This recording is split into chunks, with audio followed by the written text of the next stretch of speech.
You're listening to eCommerce Fastlane, the podcast show to help you build, manage, grow, and scale a successful and thriving company. Powered by Shopify. Listen to real conversations with partners and subject matter experts as they share proven practical strategies, platforms, and the best Shopify apps to help you accelerate your business. The time is now for you to improve efficiencies, grow revenue, profit, and lifetime customer loyalty. Please welcome your host, startup founder, and strategic advisor, Steve Hutt. Well, hey there. Welcome back to eCommerce Fastlane. I'm your host, Steve Hutt. Now, thanks so much for tuning in today. I know there's so many podcast choices out there. I massively appreciate the fact that you're taking time and listening to the show.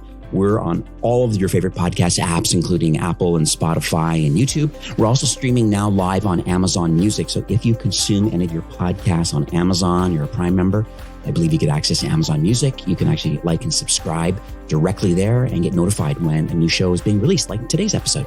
And so today I'm excited. I have this very interesting episode because typically, as you all know, I usually have marketing partners in the Shopify ecosystem, or I'll have platform and kind of app partners that connect to Shopify and the sort of problems they're solving.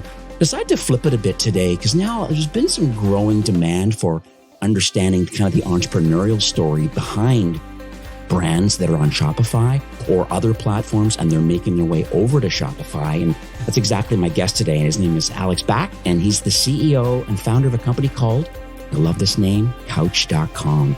And so it's really exciting. It's, honestly, I love the name. I don't know how much it would cost to buy this name, but anyway, I'm sure we're going to unpack a lot of this. So hi, Alex. Welcome to the show. It only costs my life savings. No big deal. I believe it. I bet you the person was cyber squatting on that name forever. Yeah, it's a pretty interesting story too, but thank you for having me, Steve. I appreciate it. My pleasure. So as you mentioned, this entrepreneurial story, it's near and dear to my heart because number one, I've had a startup. I had visionpros.com, from the early days selling contact lenses and eyewear. I'm here in Canada, then expanded internationally, did my thing, took an exit 4.5 years later. And there's been, and on Shopify, and it's just like along the way, you learn a lot of failures, a lot of wins, and a lot of partnerships. Things didn't work out. But at the end of the day, there are some learnings here. And I think that's why you're here today. Number one, let's hear about the founding story. Let's talk about entrepreneurship in general and kind of how you fit into the mix. I know you have an interesting story with a previous startup and an exit and now involved with Couch.com. So let's hear a little bit first. We'll kind of dabble our way through this, just the early days of like, how did you get involved in entrepreneurship and your first startup? Yeah, absolutely. So my former company is called Apartment2B, APT2B, and we were sort of early adopters of the Shopify platform. It wasn't a no-brainer back then. Like it was something that was sort of just emerging and becoming popular. Prior to that, we were on a Magento site that was quite literally too difficult for us to manage on our own. So the switch over to Shopify wasn't very sort of typical one for us. Well, we were at the time a smaller brand. But yeah, the origin story of Apartment2B, which is an online furniture brand, was that my friend and business partner was in the furniture industry. I used to be an actor and just worked in furniture on the side with him in my early 20s. Yeah.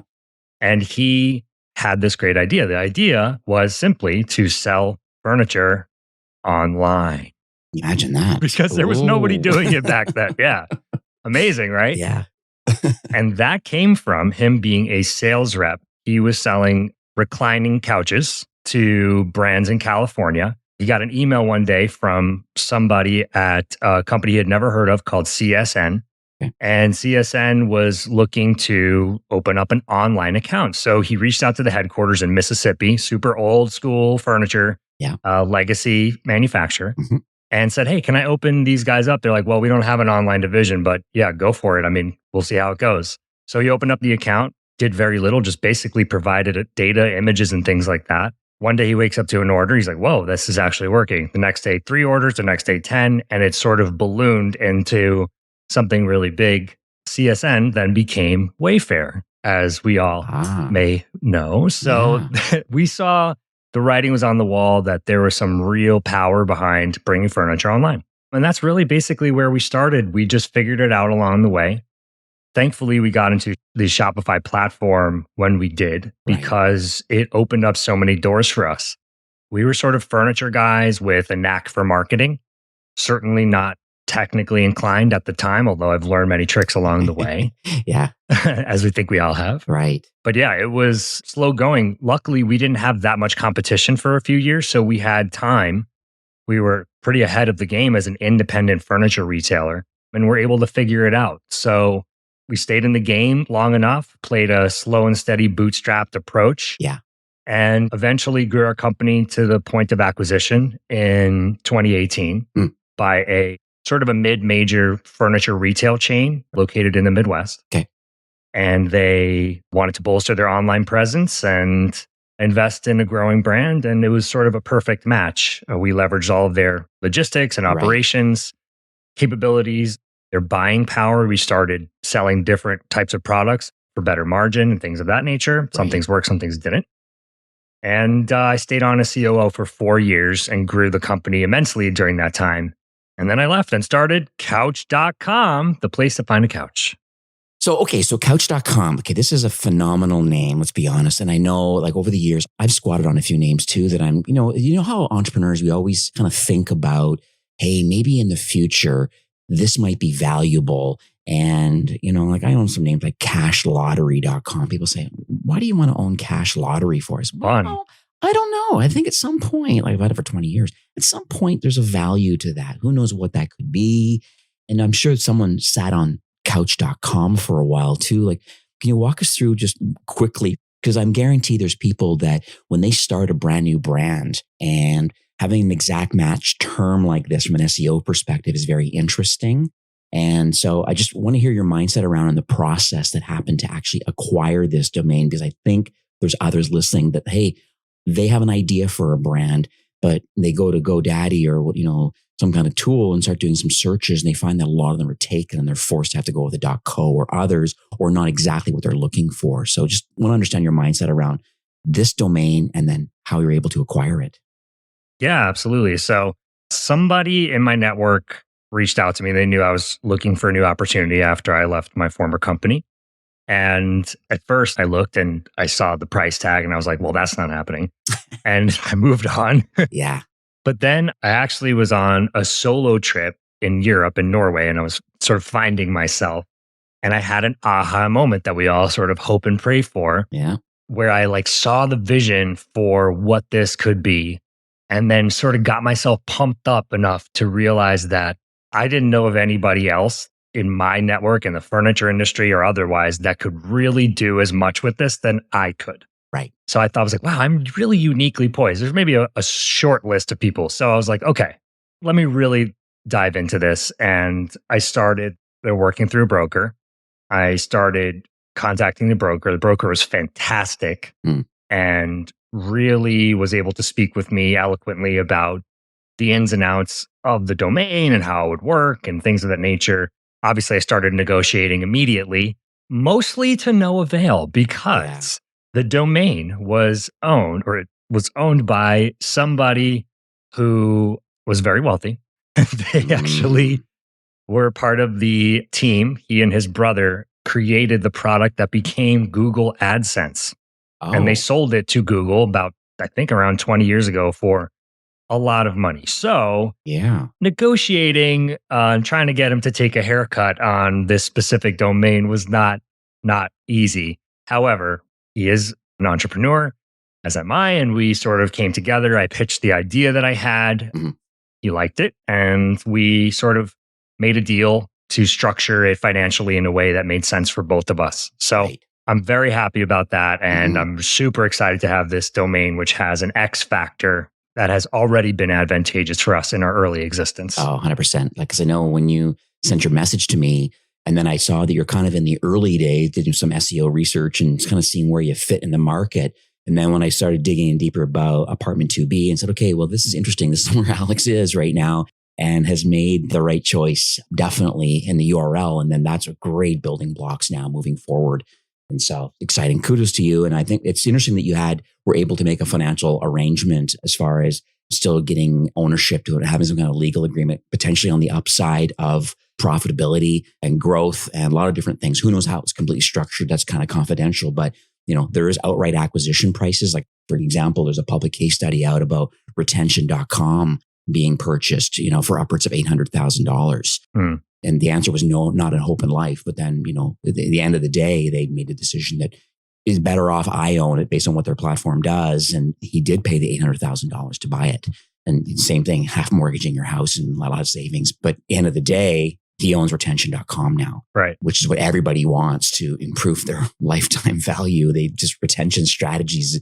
We know the cost of acquiring that new, but it's how do we get the second sale, right? And that's retention for you. So I want to pivot a bit over about just like the online shopping market in general. And now we did buy some shares recently. We have some bar stools that we bought recently from an online retailer here in Canada. And they came and they were fine. They were in smaller packages and I had to kind of build them together. But we're talking couches and chairs and large items that have to be on a truck and they come to the thresholds, like getting a mattress delivered. I guess I want to understand the lay of the land, as I think that's maybe one of the reasons why maybe there is, as successful as online shopping is in large items like couches and other home items, it seems to me to think that traditional retail still wins, even though the same trucks probably that are available from a warehouse to the customer is the same as it would be if it was in the store. So I just want to kind of understand the choices of shopping, both traditional retail and then what it means now for Couch.com more in the online space. Is it like selection? Is it fulfillment? Like, I just trying to understand everything better now. Yeah. So I'll start by saying that your hunches are pretty on target.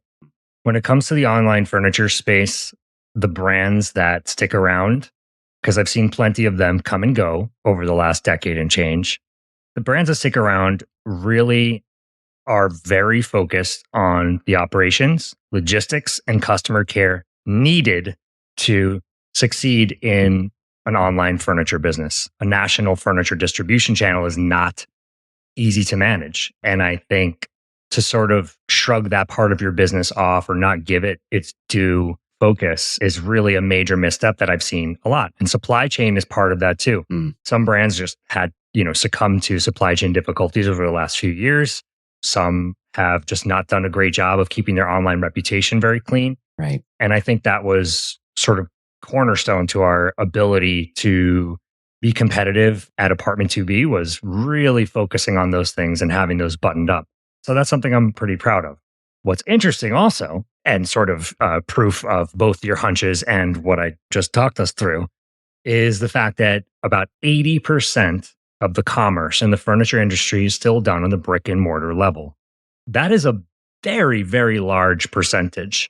So what I was thinking, and part of my aha moment, was to bring the brick and mortar retailers back into the online space. Because the reality is that online shopping is, for furniture and many big ticket items, is truly an omni-channel experience for many people. And most people still need to see it in store. 80% of them in furniture will buy and make their purchases in store as well. So with Couch.com, part of our overall offering and value proposition is aggregating data from all of the mom and pop stores around the country, the regional chains, brick and mortar chains, even the larger ones like the one that acquired my company. I got very familiar with their internal operations and marketing, and even some of the online retailers as well, and sort of democratizing the online space a little bit as much as we can to offer a marketing opportunity for all of these brands and for users to be able to find them, because nobody knows where to go to get a couch. Right. I see. Okay. So this is getting more clear. So it really is, at this point, I guess, in your journey right now, is not necessarily a private label brands of couches. It's more, number one, is more of a content play right now at the beginning. Does that kind of make sense? Yeah, absolutely. So for Couch.com, the whole point of our existence is to help people find a great couch. And at this point, those great couches are made by other people and not us at Couch.com. Correct. So we are pointing people in the direction of online retailers, brick and mortar retailers. The entry point of the website is going to be an AI-powered quiz where we get some information from each user, essentially asking them, what are the most important things to you in your couch buying journey? Once we get that information, we'll provide them with results, both for online retailers that they may consider and brick and mortar retailers in their local area. because the reality is that is how people shop for furniture. Most people go to the store and see something in person. So we figured, why not actually cater to that rather than trying to pretend that stores don't exist? Hmm. And then I see on the footer, for example, I guess some of the brands that you're aligning with, like Restoration Hardware. And there's a few others down here. So it looks like you're doing a lot of interesting roundup articles around each particular brand. And I guess the thought process here is that in the future, you obviously are going to be on the radar of Restoration Hardware when they have organic reach, and you both have kind of quote unquote shared customers or potential shared customers. They could go to Restoration Hardware and buy it, but the other opportunity is maybe they do go there and look, but then they do some online research, what everybody's going to do anyway. It's like, oh, there's one we looked at already. We already sat on it. We love it. The price is right. Buy now. Who knows where that's going to go to? If it's going to link as an affiliate or a partnership link over to Restoration Hardware to make the purchase, or maybe the other opportunity is that no, these transactions are going to happen on our site, and there's going to be, because I know both angles work, the affiliate partnership kind of road or the API connection from the platform and having the order show up in Restoration Hardware's admin for fulfillment of your customer. So I want to throw that out there that there's those options available. Where do you see Couch.com going with this? Yeah, it really depends. And, like any startup, I consider our journey to be an iterative process. So I know how to do both. I've had personally experience leading teams.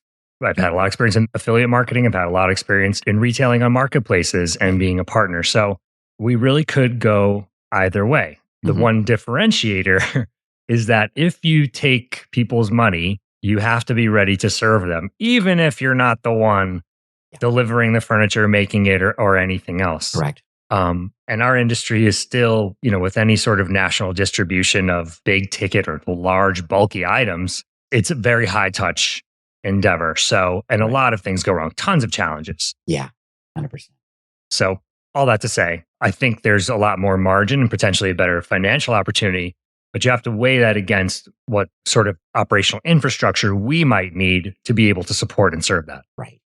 Yeah, and I'm glad you have that experience with that, because I think there's a couple different ways to go by it. And some brands choose just saying, hey, we have private label product and that's where the best margin is. And we're going to build a brand around that. And that's fine, but you can't be everything to everybody. And sometimes the marketplace opportunity is interesting too, where you're facilitating these kind of arrangements. And there is Shopify has some really interesting tech with some partners. I have two or three that come to mind, and you probably know who they are, but it's interesting where literally you can go to another vendor, like the manufacturer, and grab SKUs and then have them be on your site to expand your product catalog with select SKUs that both parties agree that it can be shipped in a timely manner. And literally they could click the buy now button on Couch.com or whatever brand, and then it literally shows up in both admins. And there's a financial arrangement that happens between the two parties to saying, hey, Restoration Hardware, for example, you're going to fulfill this particular chair on behalf of my Couch.com customer.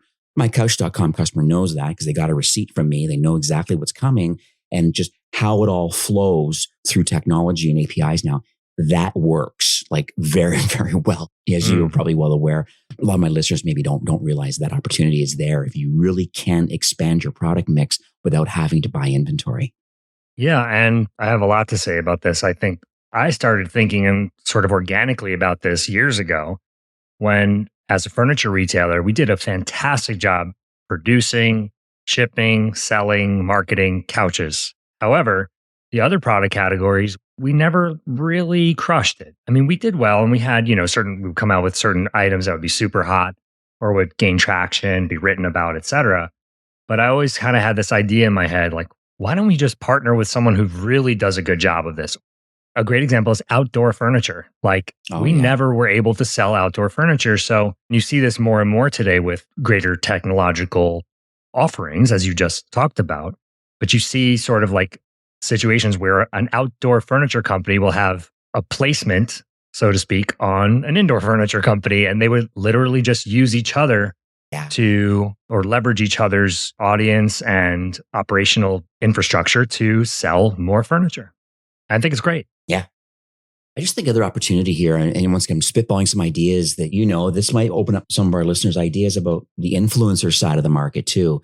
You're saying that you're promoting potentially other people's products. At some point, maybe your own white labeled or your own branded product. And that's all fine and dandy, but it's just how do you get the word out in the street? Like as far as that you are available and this is a great product. And just what's your mind around the whole influencer, user generated content kind of experience? It's clear that Apartment 2B is, was very much involved with that. I think you had, Sure. I don't know, Okendo or whatever tools you were using. We'll get into tech stack in a few minutes, but just want to hear your mindset and operation around influencers and acquiring them and how you prefer them to promote the brand that you're involved in. Yeah, great question. I think the biggest overarching thought to present here in this conversation is the fact that not all influencers or affiliates or partners are created equal. And the nuance to which you have to approach these types of things for them to be successful is similar to that of any algorithm that we're all trying to crack. When it comes to organic social media or SEO, it is as nuanced and specific and oftentimes as sort of random as a lot of these other things. So to be more direct or clear, furniture influencers by and large do not work. When you think of influencer, we think of, someone on Instagram or TikTok promoting your product who has a big following or even a dedicated small following in a specific place. So furniture is a very difficult thing to influence people to buy. Right. You can't really convince somebody that they need a new couch if they're not looking for one already. So an example of how taking a nuanced approach might be better, going with an influencer who normally promotes fashion with 3 million followers versus somebody who gives tips on where to get a great bargain on furniture who has 10,000 followers. The bargain hunting affiliate or partner may be so much more effective. So much more effective. But that. That being said, I think there's value in every sort of affiliate or partnership relationship that you might have or influencer relationship, because what we used to do at Apartment 2B is really just understand that these were great content creators for us. And even if we were promoting that content to our own audience, it was still very valuable. We got great images and testimonials. And, there are ways to leverage it if you have your goals specifically set and realistically set. I think it can be very successful.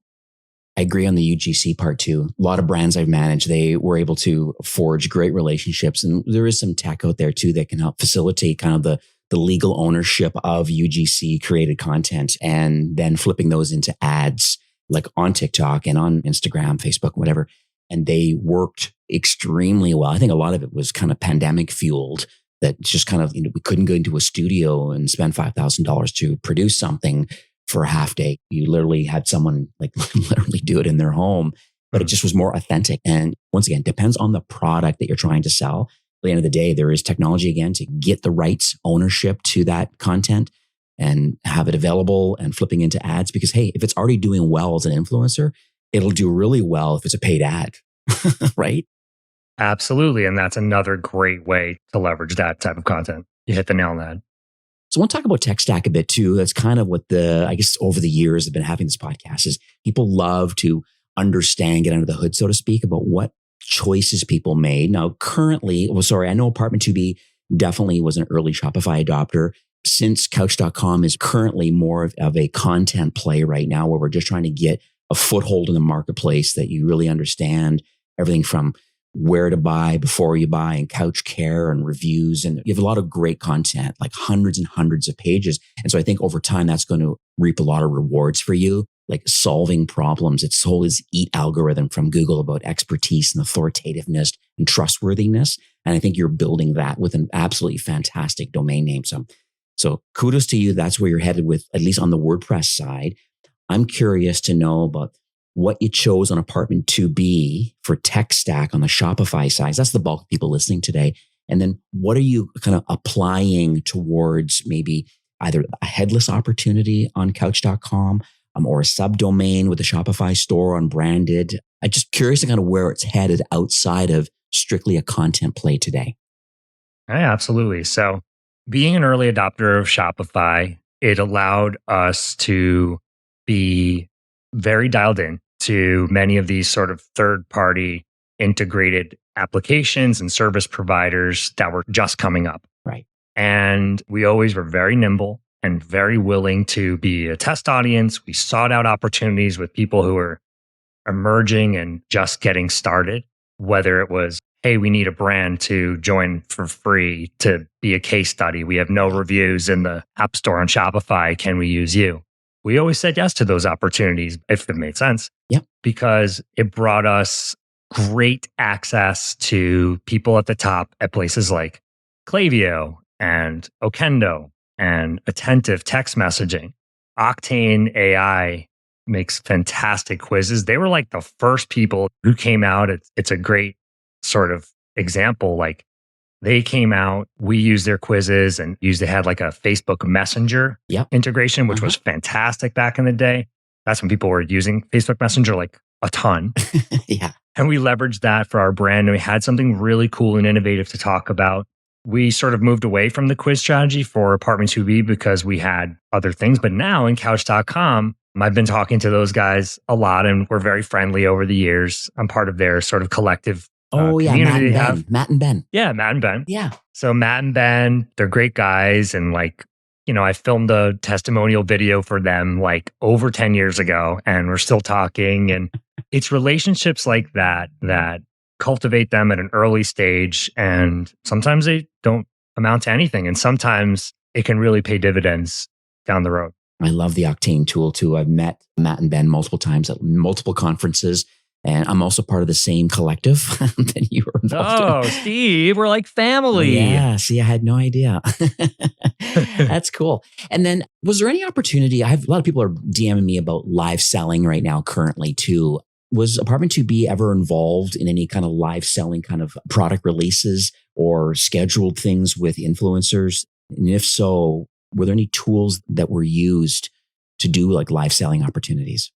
Yeah, so live selling, I think, has evolved a lot. I mean, go to TikTok right now. It's, like the Wild West over there. But I think we did sort of some earlier versions of that at Apartment2B, both on like a larger scale and smaller scale. So I'm just trying to think of the name. There was like one platform that was like a home shopping network for furniture that sort of came and went. But then there was one that was super hot for a long time called FabFitFun.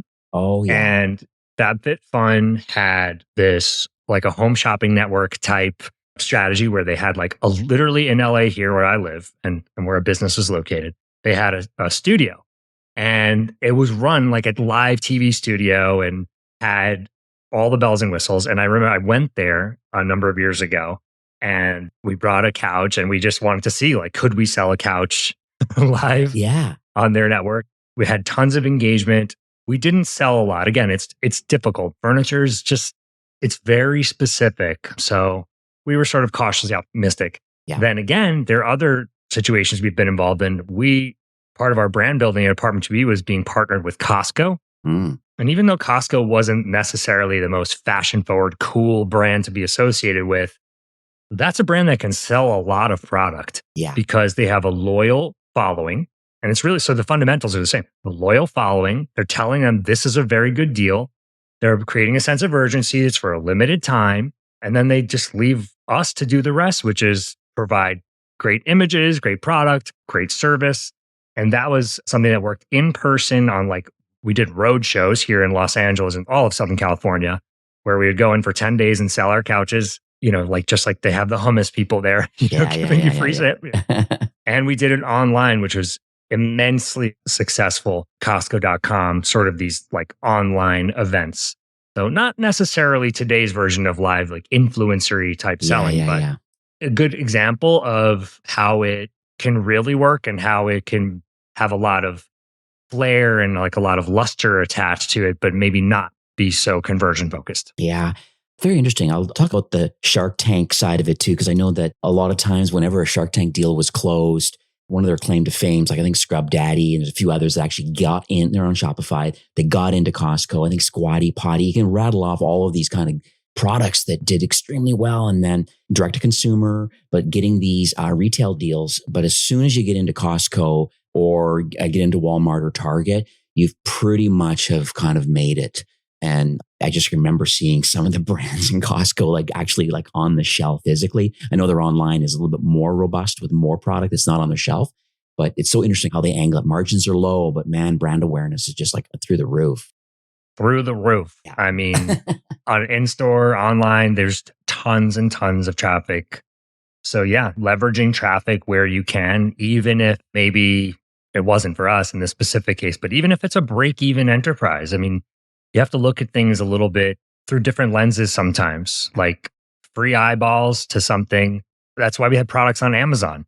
We never really sold much furniture on Amazon, but understanding that Amazon is this like incredibly well-trafficked aisle of many things, we use that as a way to raise brand awareness. Yeah, it's a necessary channel. There's no doubt about it. All the brands that I work with, I always tell them, like, don't put your full catalog on there unless you really want to, and don't put all SKUs and all sizes and all. Let's get some brand awareness out there and like this baked in audience. I 100% agree with you. And then people, as they do their searching, will learn more about, oh, wow, that's a really cool product. And they're going to go directly and have a look. And that's when you have everything about all of your SKUs and all of your products and your offers. And we know that Amazon really, it's there for a reason. It's 10% of total GMV for online transactions in North America for sure. And the other 10% comes from all the Shopify stores, pretty much. It's kind of 50-50. They're one and Shopify's 4 million stores. But it's just like at the end of the day, it's just like it's smart to put some SKUs on Amazon just for that. Even putting a few SKUs on Etsy, it's this multi-channel approach of I'm not going to put my full catalog on there because I'm not prepared for that and the work effort that goes along and the customer service that goes along with being truly omni-channel. But you got to get some SKUs up there. And there is definitely going to be a residual effect of driving traffic back to your direct-to-consumer site, and then which is higher margins, don't have to pay any seller fees and things like that. Right. Yep. Well said. So I want to talk about AI now. So that's the, it certainly was 2023's word of the year, no doubt, with ChatGPT, and then it exploded and it was gone nuts. It's no different this year in 2024 now where, now the governments are getting involved and deep fakes and like there's lots of craziness going on, but there's also some positive things I believe are going on. Even Shopify is really on the bandwagon. Their winter editions just came out and they're talking about all these Shopify magic, and there's lots of AI powered opportunities that are available to Shopify brands. And there's some external tools that are available now too for direct to consumer brands to help with creating ads and creating product descriptions and creating images and things like that. I'm going to throw it back to you. What are you currently using, or what do you feel that you might be using in the future? Is there certain things that have been on your radar about how you could start leveraging AI for your business? Yeah, absolutely. I think the operative word for me is scale. Okay. And this concept of couch.com is one that has tremendous scale because we intend to incorporate all, or if not all, many very comprehensive lists and laden with data and products and information about list of retailers across the country. Right. So the first thing is that we're using AI to help us scale in ways that are otherwise would not be available to us. For instance, aggregating data, finding things, using sort of, for lack of a better term, smart technology to get information from users and point them in the right direction. To be more direct, like we're trying to create this immense database and service platform without having to like have every single product and page have like 14,000 Shopify tags on it. So, the tech partner that we're working with is fantastic. Okay. And we're sort of developing a strategy of aggregating data and really getting a sense of what customers are looking for without making them do too much work and without us doing too much manual work on the back end. And that's why I say scale, because from a sort of a back end perspective, current AI technology is allowing us to have a scalable idea that's possible, that is not 100% manual, like we're going in the yellow pages and searching for furniture stores and calling them up. We're going to be getting a lot of this data in a very sort of auto-magically enhanced sort of way. I love this. I find it a lot now where there's a lot of tools, GPTs and stuff that will go out, crawl a site, and then help with the self-directed kind of chat experience, whether to content or product from within chat. And there's lots of vendors that are doing that. And then, a lot of times you could literally name the bot. Like, I don't know what names you could call yours, like Sofa Seeker, or I don't know, there's like Couch Finder or Lounge Buddy. I mean, who knows? You can make a really cool name for the AI bot that can be used for customer service. And that's part of the deal. Or no, there's the self-serve model of learning more about couches or learning more about product X, whatever that is. And then, no, I'm looking for this type of product, and having it being intelligent enough to know, well, based on my product catalog or my partner's catalogs, we believe that X, Y, and Z are probably right for you. And oh, by the way, we've written a comparison between these beanbag chairs from the 3 major players, and there's the link to it. So I'm going to throw that out there. I love spitballing ideas. What you just said was a way better way of saying what I had previously said. I mean, I'm just trying to find the words to explain the thoughts in my head, but you just did it better than I did. So that's fun. No, that's exactly right. We really we want to offer. I mean, and you see it out there today, what you just described in other instances. It just hasn't really hit the furniture space yet. And so I'm really trying to have us seize the opportunity. And as you said, if, customer does a little bit of work and we interpret what they're looking for and point them in the right direction and educate them along the way. Ultimate goal of which being to create comfort enough to cause conversion. Yeah, 100%. So we got into the AI. We got into a lot. We got into tech stack. We got your brand story. We've got the plan now with the content that's WordPress powered at this point. Do you see at some point with technology to be able to connect to Shopify for either fulfillment on your own site or somehow through a partner site, through API connections? I guess what I want to get clear, because typically a lot of people that are listening, they're like, hey, we have a Shopify store, or we're considering to get a Shopify store because we believe that's kind of the default install for direct to consumer. You're not quite there yet. You were with Apartment2B, clearly an early adopter Shopify, but now doing this content strategy and building partnership arrangements and potentially AI and recommendation engine and quizzes and things like that. It's very interesting to where you're headed. I'm just trying to get your mind around, where do you think it's going to go into the future as it relates to currently with WordPress, and then how Shopify might fit into that mix? Yeah, great question. So for me, I think Shopify, so we're building a platform on Shopify while we have built a content site on WordPress and have been supporting that for the last 6 to 8 months since we got started. So the reason we're building on Shopify is because every startup business, and I said this earlier in our podcast, every startup is really an iterative process. To say that, we have a very clear roadmap for the next number of years would be foolish. Yeah, exactly. So all that to say, I feel, and we feel, that Shopify affords us the best opportunity to achieve scale while being an iterative business. Right. So things like what we've already discussed a little bit, just integrations of third-party sort of marketplace connecting applications is very, very much on our radar. And even in the very short term, we're partnered with a company called Stack Labs. Okay. The CTO of Couch.com was formerly at VaynerCommerce, and before that, Lucid Fusion, which became VaynerCommerce after they sold their company to Gary Vaynerchuk. And our tech partner is fantastic. They have a proprietary WordPress Shopify connector through their CMS that is a proprietary CMS instance that leverages Shopify. And this allows us to have a whole bevy of WordPress content without using a subdomain or a third-party connector piece. So basically, we have built this out for Apartment2B, and it was very successful for our organic content marketing approach.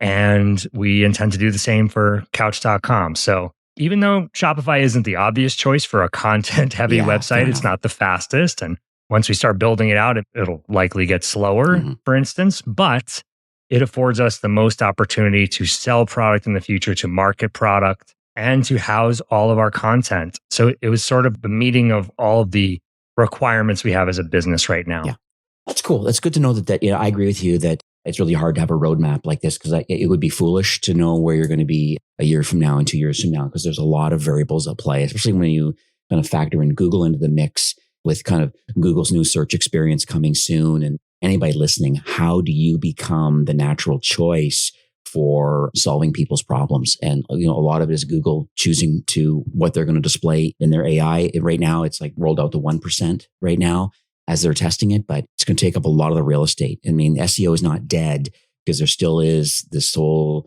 expertise and authoritativeness and trustworthiness I spoke about. It's just that's really important. And I think that's where you're headed, is being that trusted source as it relates to buying couches. Maybe not buying them online at this point, but it certainly is going to have the information about cleaning and the type of fabric. I know we talked offline before recording. I have horrible fabric on my 20-year-old couch and chairs, just with having young family and non-cleanable, and twice you've had cleaners in and steam clean and this, that. But technology has changed. But like, where's the education around all of that? Well, it's on your website. Very clearly, you talk about the fact that times have changed in the type of couch you buy, the fabric that's there, the cleanability factor. Do I have to buy Scotch Guard every time I buy a new couch? Nope, you don't. You just learn these sort of things, right? And I think that's where you're headed. So I think it's really lovely. Yeah, very well said. Starting a new business, and I think everyone listening probably has a sense of what sort of risk factor I've had to undergo to get my hands on couch.com, the domain. Yes. I couldn't believe more heavily that we're really solving problems here, right, for consumers. And I know that because every single time I ask somebody about where they got their last couch or something about their couch, there are things that they don't know that I do know. And I'm not like an expert couch. I mean, I kind of am, but like, I just learned all this stuff along the way. And I think this content, whether it has to do with cleaning your couch or shopping for a new one more specifically, this type of is just not out there and that readily available. So being that trusted source, that friend that everybody doesn't have in the furniture industry is sort of our mission. And I hope that we can accomplish it. That's lovely. I'm going to wrap up for today, but I know we had a little chit chat kind of in the green room before recording. And I understand that kind of our next steps is like, hey, we have couch.com. If you're looking for a couch, that's a good place to go. But I think you have some giveaways and some certain things going on, just kind of like build your lead pipeline and kind of educate people about what you're all about. So I'll kind of pass the baton back to you. And what are we learning from today's episode? And then kind of what kind of next steps do you want to have? Sure. I hope in today's episode that, I think the point of any podcast is to like understand the landscape, feel part of a group, this group of e-commerce professionals, no matter what part of the industry you serve, just knowing that your issues are the same as anyone else's, are the same as a retailer's, and if you're, let's say, an agency. So I think that's really good. And then whenever I listen to a podcast of any nature, I always learn something new or just an idea will spark. And you gave me one. I like the idea of Couch Finder. I wrote that down. I like that as a avatar for our AI. So thanks for that, Steve. Yeah, no worries. But and our we're currently doing a lot of co-branded giveaways right now with some really cool partners. That's just a marketing type strategy that we've used in the past. And I invite all the users to use that to their advantage. We're giving away a lot of free stuff right now. Yeah. So we have a giveaways page on our website. You can find it on the footer. It's very easy to find and they're super quick to enter. It might be a fun thing just to have. At least take a look at or see how we're doing it and maybe enter. Absolutely. Yep. Couch.com/giveaways. So I'll make sure that's in the show notes. And this has been an awesome episode. Like I said, as I mentioned at the top here, this is a different and unique episode for me because I haven't really done the Guy Raz style, how I built this kind of show. And that's kind of what today was. It really was about, hey, here's my journey. Here's where I was. Here's what I'm working on today. And if that can be helpful for you listening, then so be it. And I think at the end of the day, I think there is some great takeaways. I've got 2 pages of notes, and that's good for a podcast host to have 2 pages of notes because I'm learning too. So this is awesome. So thank you, Alex, for coming on the show. I really appreciate you taking time to get on the show and kind of just openly share. And I wish you like awesome luck into the future. And I'm sure we're both on the West Coast here in North America, you in LA and I'm in Vancouver. I'm sure at some point at an e-commerce meetup, we'll be able to say hello. And this is great. That would be awesome. And thank you so much for having me, Steve. I do really appreciate it. Pleasure. All right. Have a great afternoon. Well, that's it for today's episode. I'd like to thank you personally for being a loyal listener of eCommerce Fastlane. It's my hope that this podcast is offering you a ton of value through growth strategies, tactics, and exclusive insider tips on the best Shopify apps and marketing platforms, all with my personal goal to help you build, manage, grow, and scale a successful and thriving company powered by Shopify. Thanks for investing some time today and listening to the show. I'm so proud and excited that you have a growth mindset and are a constant learner. I truly appreciate you and your entrepreneurial journey. Enjoy the rest of the week and keep thriving with Shopify.